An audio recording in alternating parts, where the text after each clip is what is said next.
નમસ્કાર મિત્રો, મારી યુટ્યુબ ચેનલમાં ફરી એકવાર આપનું હૃદયપૂર્વક સ્વાગત છે। આજનો ટોપિક છે મિત્રો કે રાત્રે આ ત્રણ વસ્તુઓ ક્યારેય ખાવી નહીં, નહીંતર તમને આખી રાત ઊંઘ નહીં આવે, પેટમાં ગેસ થશે અને એ ગેસ અને એ વાયુ એ ગેસ જો અવળો થશે તો છાતીમાં દુખાવો થઈ શકે છે અને વાયુનો પ્રકોપ થાય તો આયુર્વેદ મુજબ હાર્ટ એટેક પણ આવી શકે છે, બ્રેઇન સ્ટ્રોક થઈ શકે છે, એટલે કે લકવો પણ પડી શકે છે।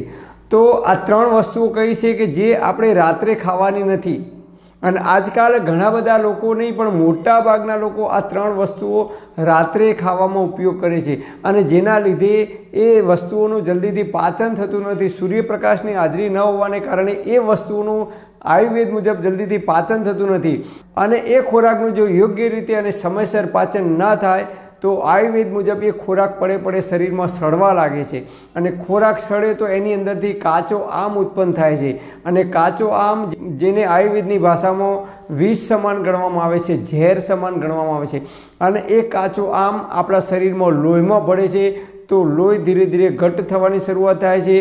એ કાચો આમ ઉધ્વ ગતિ કરે છે તો શરીરમાં જે જગ્યાએ જાય છે એ જગ્યાએ દુખાવાનું કારણ બને છે।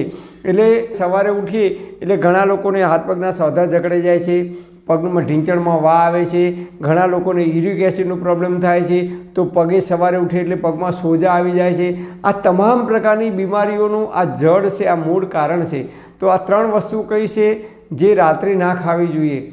નંબર 1, દહીં અને દહીંમાંથી બનતી તમામ પ્રકારની વાનગીઓ રાત્રે ક્યારેય ના ખવાય સૂર્યાસ્ત પછી। તો આપણે કહેવત છે કે મૂળો મોગરી અને દહીં બપોર પછી નહીં।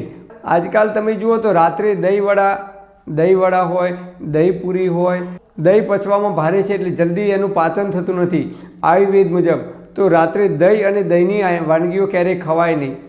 નંબર 2, ઢોકળા, ઇડલી, સંભાર, ખમણ, ચીઝ, બટર, પનીર આ વસ્તુઓ ક્યારેય રાત્રે ખવાય નહીં કારણ કે પચવામાં ભારી છે, એનું જલ્દીથી પાચન થતું નથી। અને ખાટા પદાર્થો, આથાવાળા પદાર્થો પણ રાત્રે ક્યારેય ખવાય નહીં કારણ કે એનું જલ્દીથી પાચન થતું નથી અને એના કારણે શરીરમાં જે લોકોને વાયુની પ્રકૃતિ છે એમને વાયુનો પ્રકોપ થઈ શકે છે અને જે લોકોને યુરિક એસિડનો પ્રોબ્લેમ છે એ લોકોને યુરિક એસિડનો પ્રોબ્લેમ થાય, યુરિક એસિડનું પ્રમાણ વધે તો સવારે ઉઠે એટલે પગમાં સોજા આવે છે। ઘણા લોકોને આંખોની આજુબાજુમાં પણ સોજા આવી જાય છે સવારે ઉઠે ત્યારે। જે લોકો આંધ્રપ્રદેશના છે, પંજાબી છે, તમિલનાડુના છે, એ લોકો તમે જુઓ એ લોકો સવારે 9:30 10 વાગે ભર પેટ નાસ્તો કરે છે। ઇડલી હોય, સંભાર હોય, ઢોસા હોય, જે કંઈ વસ્તુઓ ખાય છે એ લોકો સવારે ખાય છે અને આપણે ગુજરાતીઓ રાત્રે 8 વાગે કે 9 વાગે કે 10 વાગે આ વસ્તુઓ ખાઈએ છીએ। નંબર 3, દાણાવાળા શાકભાજી કયા તો વાલોળ છે, વટાણા છે, ચોળી છે, પાપડી છે, જેની અંદર દાણા આવે છે એવી દાણાવાળી શાકભાજી પણ રાત્રે ખવાય નહીં કારણ કે આયુર્વેદ મુજબ દાણાવાળી શાકભાજી ખાઈએ રાત્રે તો એમાંથી આપણા પેટમાં ગેસ ઉત્પન્ન થાય છે। ફ્રૂટ સલાડ પણ રાત્રે ક્યારેય ખવાય નહીં। કાચા શાકભાજી છે એ કાચા શાકભાજીનું સલાડ પણ રાત્રે ક્યારેય ખવાય નહીં।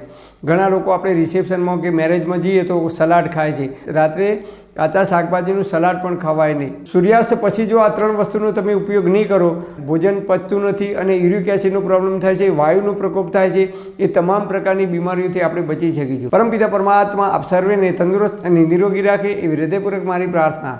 Thanks for watching my video. Thank you.